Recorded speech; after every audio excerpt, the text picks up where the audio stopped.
Guys, ingat kayo dito kay Kuya. Na-scam kami.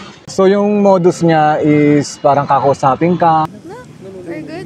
Then biglang shoe cleaning. Tapos bigla na lang siya umupo.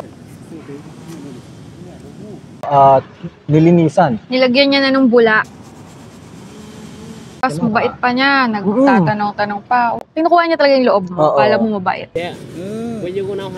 Ako naman, syempre, sige, nandyan na eh. Nadumihan at nilinis na eh. Yung nga, bibigyan ko na siya, no? 50,000 DND. Sabi mo naman sa akin, no, 250,000. What the F? Tapos doon na ako nagreklamo. Sabi ko, no, that's too much. We only have little money. Blah, blah, blah.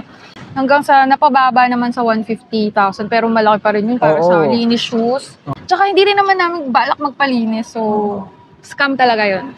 Ingat doon. So, next time, huwag kayo mag-entertain. Oo. Puso mo. Puso mo. Sa kanya na yung 300. Bahala to doon. Pakyo siya.